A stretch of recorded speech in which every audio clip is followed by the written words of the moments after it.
Paul McWhorter has a tutorial series on the RPi Pico. In Lesson 3, he discussed the binary number system. As a homework assignment, he asked the viewers to create a binary counter using LEDs. This is my solution to the homework assignment. I use this breadboard for the homework assignment. I use this same setup in Lesson 2 except for the 3 LEDs that have been added. In Lesson 2, we had a single LED wired to GPIO pin 15.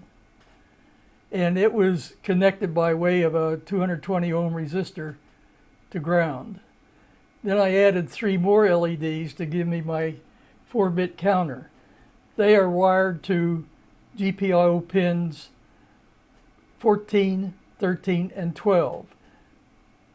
The negative side of the LEDs are all wired to the ground by way of a 220 ohm resistor. Now let's go through the code that I used to solve the homework assignment. This code is written in MicroPython.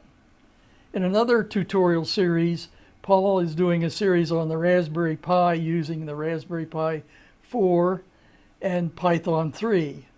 Well, Python 3 and the MicroPython used in the Pico are almost the same, but there are some differences, and I had to make some changes. So at the beginning of the program, I import a couple libraries.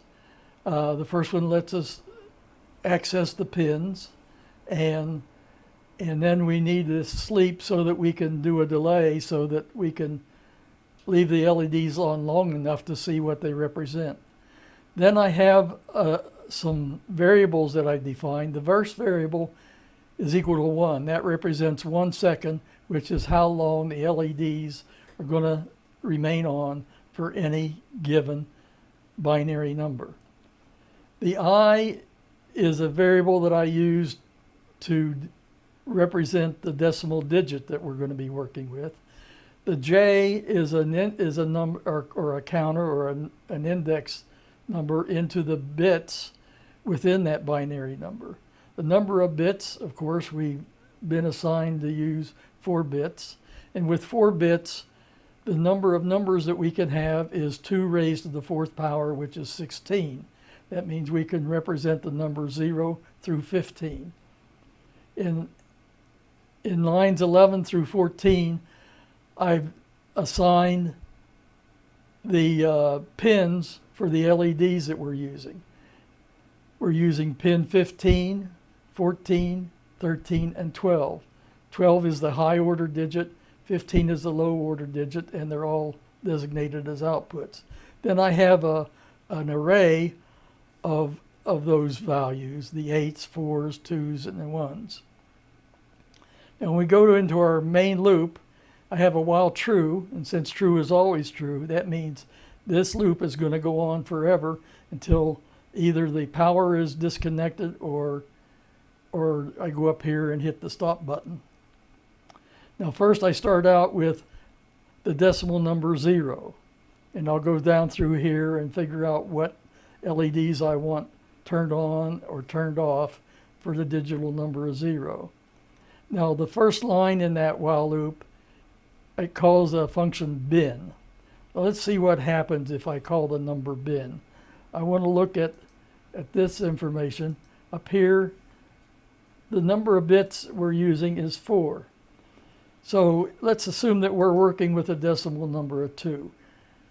What the bin function returns is a binary string of I, and of course we have I set to 2, and what it returns is a 0B, 1, 0.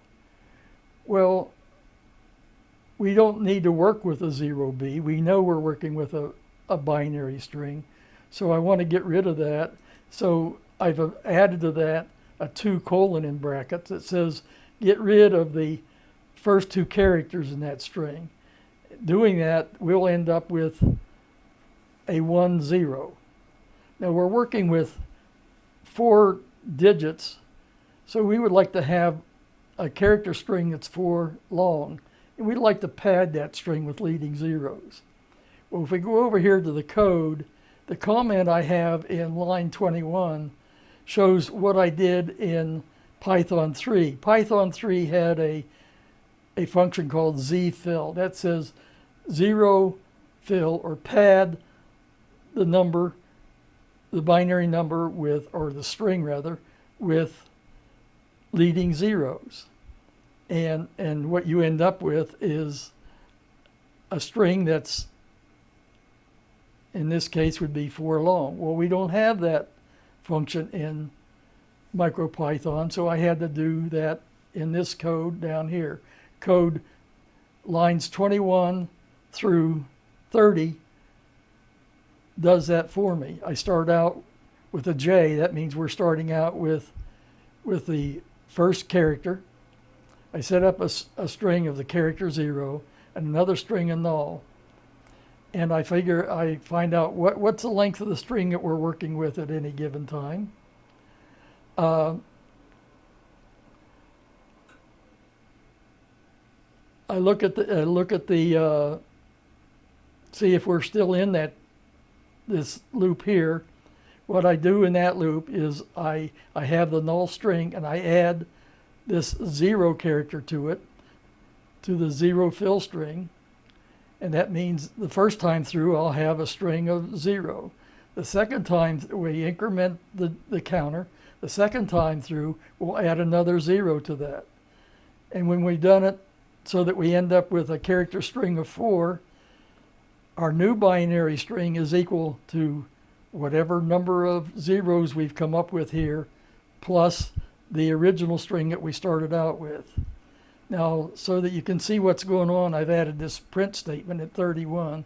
Down here in the shell, you can see it printing the values. We start out with 0, 0, 1, 2, 3, 4, and so on. Now, after we've done that, I want to go through the string to determine what LEDs we need to light. So we set up the index again of 0, and we go through this. We'll be going through it 4 times because that's how many bits we're doing. So the first time through, we set that binary digit number to the integer value of the character that's the first digit. If that is a 0, we set the LED to false, which means turn it off. If it's a 1, we set it to true, which means turn it on. We increment J, and then we go to the next digit, and the next, and the next, until we've done this 4 times. After we've done that 4 times, we have a series of LEDs that are either on or off, representing the decimal number we want to represent in binary. Then I sleep for 1 second. After we sleep for 1 second, I bump the decimal number. And after we've done that 16 times, we'll start all over again with I0. So let's take a look at what happens when we run this program. You'll see that the binary number is counting up, and we'll end up with all the LEDs on, and then it'll start over again with 0. So we go 0, 1, 2, 3, 4, 5, 6, 7, 8, 9, 10, 11, 12, 13, 14, and 15.